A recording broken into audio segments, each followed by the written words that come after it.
I just bought this 2022 Lunar Year of the Tiger Australian silver coin from eBay. And when it came in, I was immediately suspicious. And to the best of my knowledge, the best I can tell, this is a fake. But it is a good fake in my mind. And so I wanted to share this video to point out what I found. One, to get feedback, but also to point out, assuming it is fake, so that other people might be able to catch similar things.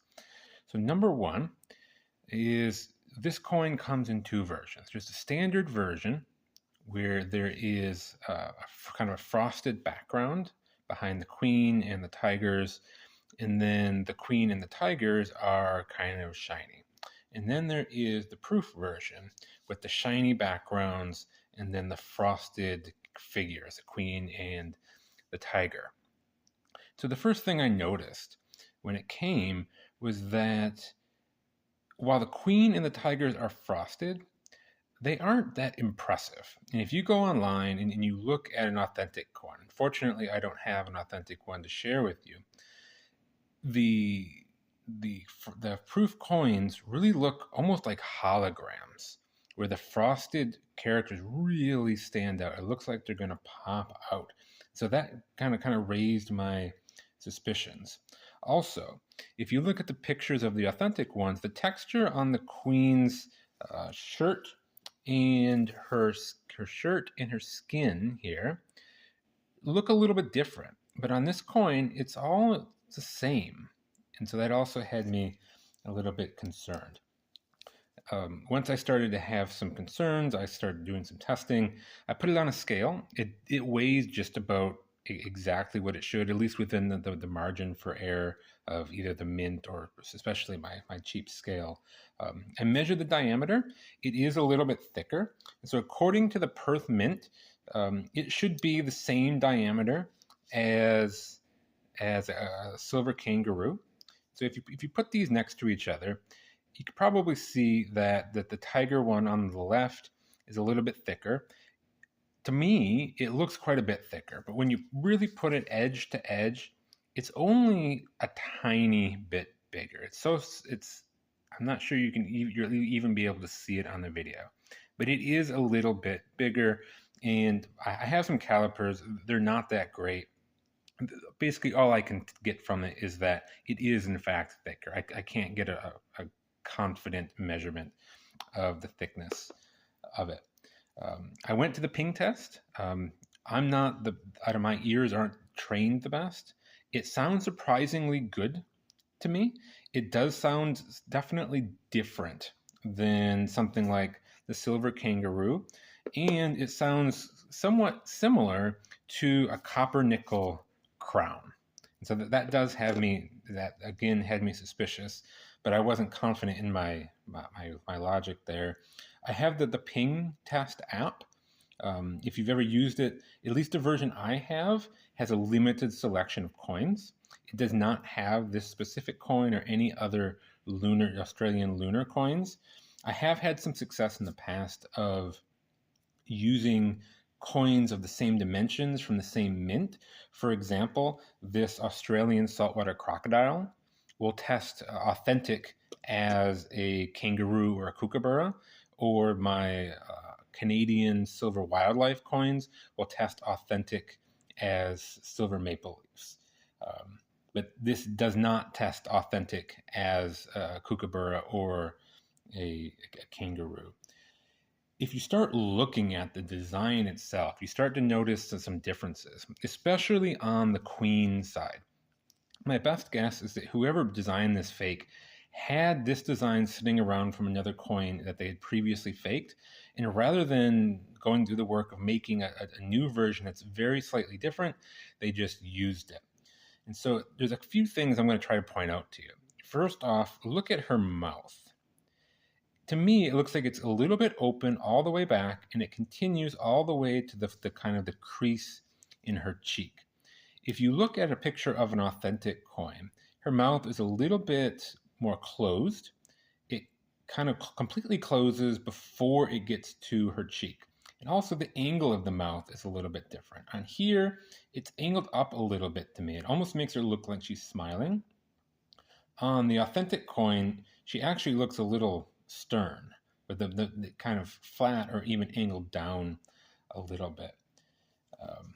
If you look at her hair, especially back in this area here, you see some waves in her hair, right? There's lots of waves. But on the authentic coin, there are actually 360-degree curls, and they're just not there. Um, Also, her earring. If you look at her earring on this coin, and you almost have to have a microscope to see it. There's this teardrop shape, and then there's a gap, and then there's like a circular bead, and then another gap, and then her ear.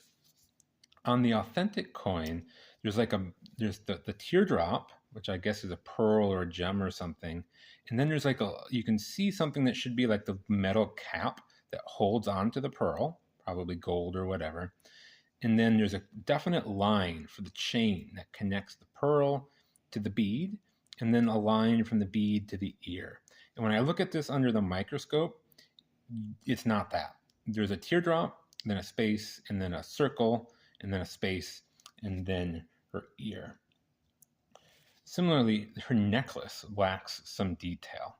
These are just kind of circles here, but on the authentic coin, each single one of them, whether they're pearls or I don't know what they are, but each one has a distinct ring around it, and this just doesn't have it. The back is much better, presumably because they actually had to make this to match the new coin. Authentic tiger, since maybe like 15, 20 years ago, I think, maybe it was 10 years, the Perth Mint has started to include micro letters for authentication on the reverse. On the regular version of this coin, there's a micro letter on this last little segment of bamboo here. The best I can tell, the proof versions, even the authentic ones, don't have that. And so unfortunately, we can't use that to authenticate our coin. But when I start looking, the biggest difference I notice is on the adult tiger's toes. You see some things there that might maybe be claws, but on the authentic coin, there are very distinct claws on every single toe. It's another little detail that this is missing that makes me believe it's not right. When we looked at the diameter, you may have noticed that the ridging is different. The kangaroo coin on the right has much tighter, smaller ridges. The tiger coin has larger ridges with distinct spaces in between them. I've looked and looked and looked online for a picture of the ridges on the proof version of the authentic coin, and I can't find one, unfortunately. I did find a YouTube video where someone was looking at the standard version, and they had it like this, and then they flipped it over, and I was able to pause it and look at the ridges on the side. At least on the standard version, it looks like it matches the kangaroo. And so my best guess is that the proof version should too, but I don't know that for certain. And so the thing that kind of really put me over the edge of being confident this was a fake was the magnet test. So I'm going to set this down. I'm going to pick up the kangaroo, and I just have a little neodymium magnet here. I hold it at a 45-degree angle. I'm going to let it go, and it falls very slowly, right? If I do this with a silver eagle, I had one out earlier, I guess I put it away, it does the same thing. Authentic silver coins, the silver is diamagnetic, causing the magnet to fall very slowly. If we take the tiger coin and do the same thing, notice it's much faster. If we take the copper nickel crown and do it, it's even faster.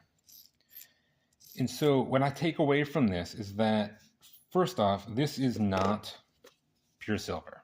Now, maybe there is some silver in it. Maybe it's silver plated. Copper is also diamagnetic, but not as strongly as silver. And so if it is mostly copper inside of here, you would expect to see it slow the magnet down a little bit. And we do see that, right? It's faster than the copper nickel crown, which has only a less copper in it.